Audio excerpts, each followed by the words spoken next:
লুটপাটের একটা নমুনা এখানে আমি দিচ্ছি। 54 কিলোমিটার যে এক্সপ্রেসওয়ে হয়েছে এখন ঢাকা থেকে মাওয়া, এটার ব্যয়ভার হচ্ছে প্রতি কিলোমিটারে বাংলাদেশের কনটেক্সটে এটা 203 কোটি টাকা প্রতি কিলোমিটারের জন্য ব্যয় হয়েছে। অথচ এই দেশে 10 থেকে 20 কোটি টাকার মধ্যে এই মানের একটা এক্সপ্রেসওয়ে তৈরি করা যায়। আরেকটা উদাহরণ হলো কর্ণফুলী টানেল। এটা এই কানেলের দৈর্ঘ্য হলো 3.32 কিলোমিটার। পাঠাও চলো দেশি ভাইবে, পাঠাও কারে 300 টাকা পর্যন্ত ডিসকাউন্ট। ডাউনলোড পাঠাও অ্যাপ নাও। এখানে ব্যয় হচ্ছে প্রতি কিলোমিটারে 3124 কোটি টাকা।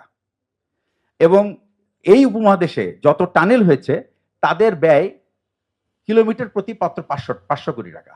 কাজে আপনারা বুঝতে পারছেন যে এখানে কি পরিমাণ লুটপাট হয়েছে। আচ্ছা, এই 15 বছরে যদি আপনি ব্যাংকের বোর্ডের দিকে তাকান তাহলে দেখে মনে হবে যেন এটা একটা আওয়ামী লীগ, যুবলীগ বা ছাত্রলীগের কমিটি, তাদের যে পরিচালনা বোর্ড। এবং এইভাবে লুটপাটের ফলে মানুষের অর্থনৈতিক নিরাপত্তাকে চরম হুমকির মুখে ফেলে এই স্বৈরাচার পালিয়ে গেছে। এবং এতে তারা যখন পালিয়ে গেছে তারপরে আমাদের দেশের খাদ্য নিরাপত্তা এবং জ্বালানি নিরাপত্তা এক মহাসংকটের মধ্যে আবর্তিত। আর যে কারণে বর্তমানে মাননীয় প্রধান উপদেষ্টাকে দেশে দেশে ঘুরতে হচ্ছে তার এই সমস্ত ঋণ মাফ করার জন্য। এটা খুবই মানে অপমানজনক একটা ব্যাপার একটা রাষ্ট্রনায়কের জন্য, তার দেশের জন্য এই কাজ করতে যায়। এবং এটা করতে হয়েছে এই স্বৈরাচারের লুটপাটের ফলে। এর চেয়েও সাংঘাতিক হলো বিদেশি গোয়েন্দা সংস্থা বা ভারতের গোয়েন্দা সংস্থা দেশের সকল জাতীয় এবং সশস্ত্র বাহিনীর গোয়েন্দা সংস্থাকে নিজেদের নিয়ন্ত্রণে নিয়ে দেশের সশস্ত্র বাহিনী, বেসামরিক প্রশাসন এবং বিচার বিভাগের নিয়ন্ত্রণ কুক্ষিগত করে রাখে। ভারতের স্বার্থ উদ্ধারে তারা নিয়োগ, পদোন্নতি এবং পদায়ন করতে সক্ষমতা অর্জন করে।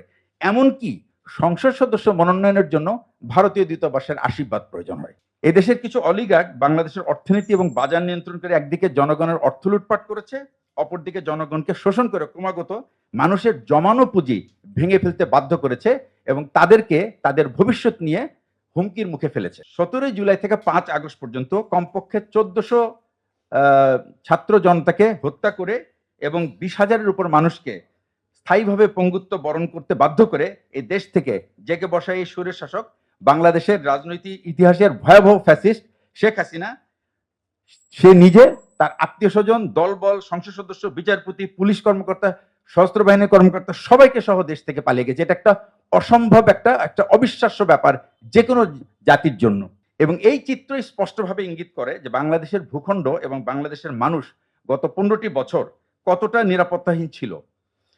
তাই এটি উপযুক্ত সময় যে জাতীয় নিরাপত্তা নীতিমালা তৈরি করার, যাতে আমরা আমাদের শুধু ভূখণ্ড নয়, আমরা আমাদের মানুষকেও যথাযথভাবে নিরাপদ রাখতে পারি।